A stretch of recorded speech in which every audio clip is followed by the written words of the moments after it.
ninyo. Ito po, ganun din po sa maritime sector natin. No? Kahapon po, nasa PPA ako, kasama natin ang Marina at tayo po ay nagipagpulong sa ating mga ship owners.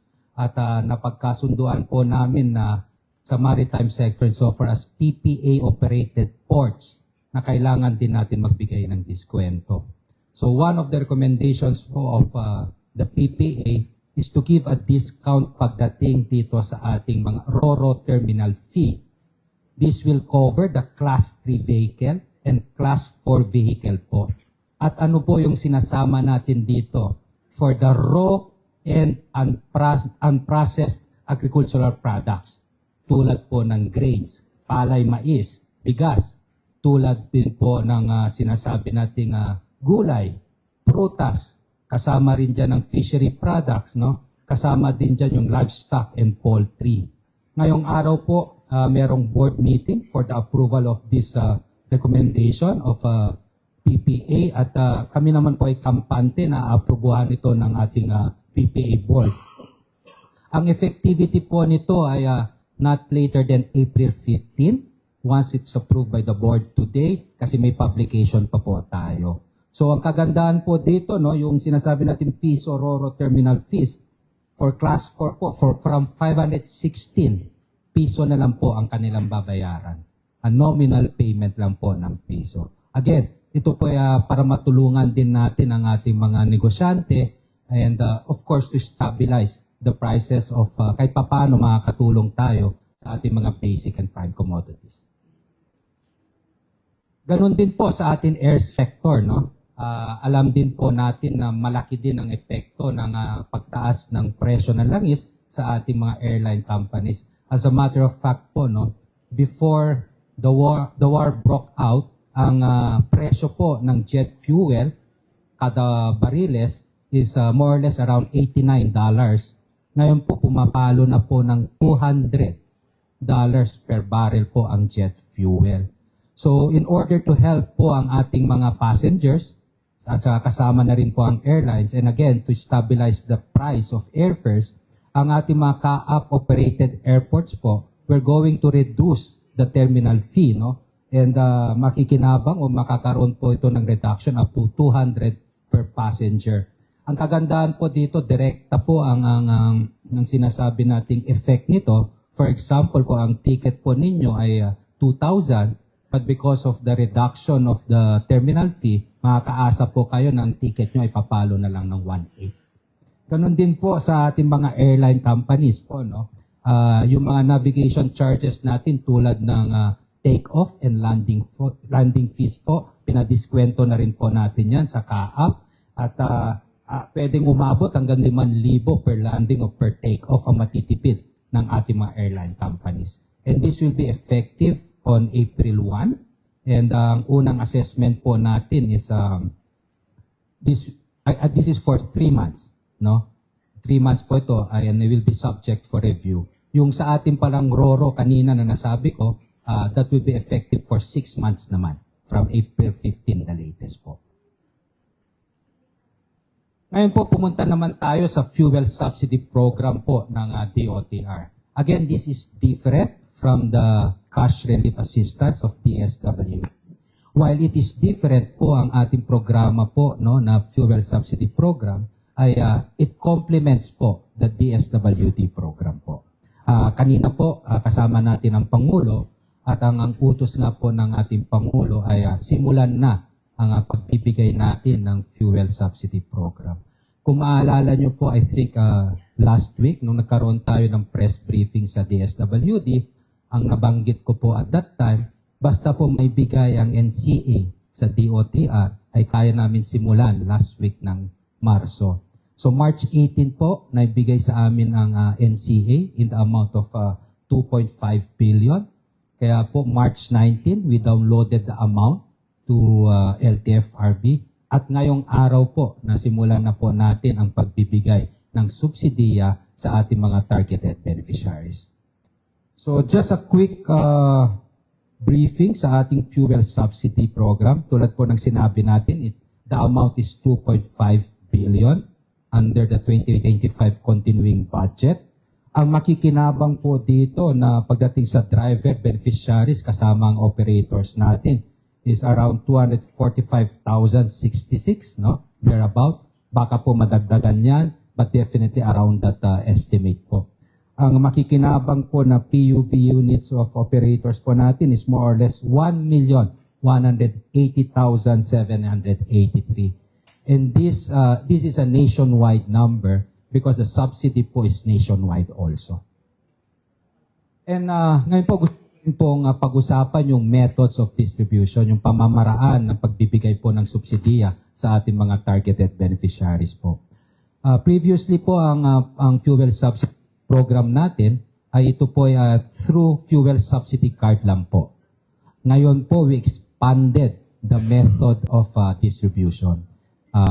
Meron na rin po tayong bank transfer, meron na rin po tayong e-wallet accounts through GCash and PayMaya, at meron din po tayong sinasabing cash payout or manager's check. Tulad po kaninang umaga, ang pamamaraan po ng ating pamimigay ng subsidiya sa ating mga bus operators is through manager's check. Bakit po na pinalawig natin yung method of distribution? For the simple reason po na ayaw na din natin maabala ang ating mga operators at drivers, no? Ayaw din natin silang masyadong pumila at hindi tayo makagulo sa kanilang araw-araw na hanap buhay po. Pwede pa rin silang maghanap buhay po at mas mapapadali po ngayon. Dati-rati po, ang magbibigay po ng pera, magkikredit po dito ay ang Land Bank is Avenue. So I think this is one of the innovations po na ginagawa po natin para mas mapapabilis po ang ating pagbibigay ng subsidiya sa ating mga targeted beneficiaries. Next, isa-isahin ko lang po yung ating mga targeted beneficiaries, yung mga transport modes po natin, and the process of the payment po, yung method of distribution po. Yung bus operators po, makakatanggap sila ng 10,000 per unit po ito. At maaari po nilang matanggap ito through fuel subsidy card that is already existing. Maaari din po through manager's check. Maaari po through bank account. O maaari po through e-wallets po. No, kung ano po yung mas mabisa at mas mabilis, yun po yung gagawin natin. We can adjust po. Sabihin lang sa atin mga bus operators po. Ngayon po, for the first time, nasama na rin natin yung mga drivers natin. Dati-rati po ang fuel subsidy program, nakalaan lang ito sa ating mga operators. Pero sabi nga po ng ating Pangulo, isama natin pati mga tsuper ng ating mga transportation group at para tiyakin na walang maiiwan. So kasama po sila, itong PUP bus drivers natin, 5,000 po ito. At kung bakit 5,000 po ito, hindi po sila kasama sa AIX na ni Secretary Gatchalian. So we just made sure na pantay po yung makukuha po nila katulad ng mga ibang tsuper. And this is through cash or through e-wallet. Pagdating naman po sa minibus operators natin, 9,000, the same mode of payment katulad ng bus operators natin, and the minibus drivers natin, 5,000. Again, hindi po kasi sila nasama sa AIX natin sa cash relief assistance po ng DSWD. Next, kasama sa buses yung P2P operators natin, same po, 10,000.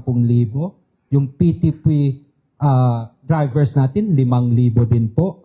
Tapos yung school transport operators, 5,000. The school transport drivers, 5,000 po. Now, that's the method of payment. Halos pareho din po sa naunang transport mode. Pagdating naman sa taxi po, no, these are the regular taxis. Hindi po ito nasama sa AIX, nasama po ito sa fuel subsidy program. Kung mapapansin nyo po, yung mga operators po, 2,000 po ang ating inilaan na subsidiya, habang yung mga drivers po ng regular taxi, we're going to give them 5,000. Again, this is 2,000 per unit, no? Ang bakit mas malaki po sa ating mga tsuper, kasi po sa regular taxi po, nagbaboundary po mga to. Sa ating UV Express, ganun din po ang ating mga operators, 10,000. At again, the mode of payment is basically the same with the rest. The drivers po is 5,000, the UV drivers, kung hindi po ito naisama sa ating AIX program. Ganon din po sa traditional UV operators and traditional UV drivers, 5,000 at saka 5,000 din po. For the modern PUJs po, yung mga operators po natin, magbibigay din po kami ng 10,000 per unit po. Hindi po sila naisama sa ating AX. However, pagdating sa ating mga chuper ng ating modern PUJs, kasama na rin po ang ating traditional PUJs, naglaan po kami ng 1,500. Bakit ho na mas mababa? Sapagkat po ito po yung kasama sa cash relief assistance din po ni Secretary Gatchalian at DSWD, kung saan makakatanggap sila ng 5,000.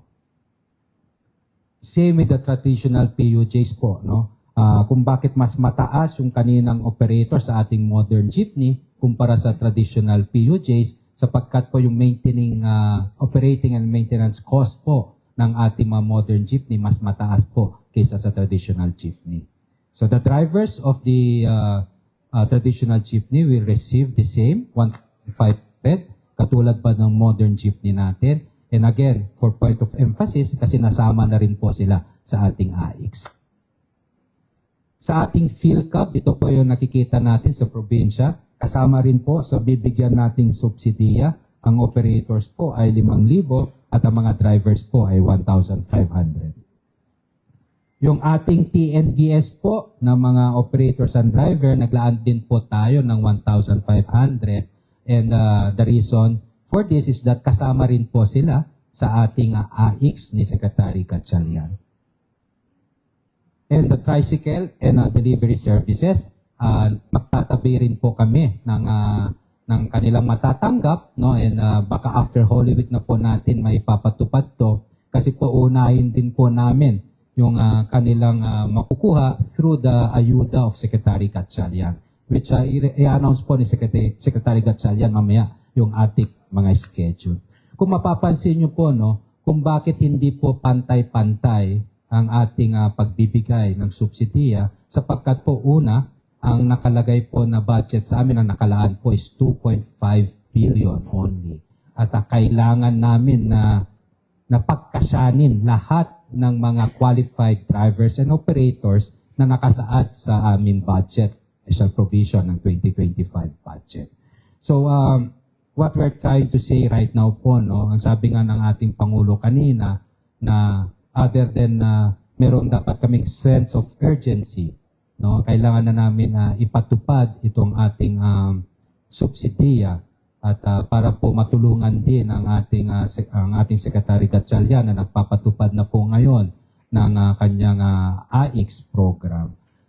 Sisiguraduhin po namin na ang lahat ng transport group, so kasama na rin po ang mga operator, chuper, mga commuters, ay makakaasa sila na tutulong po ang gobyerno, makakaasa po na gagawa pa kami ng mga iba't ibang inisyatibo upang sa ganon maibsan natin yung epekto ng kaguluhan sa gitnang silangan.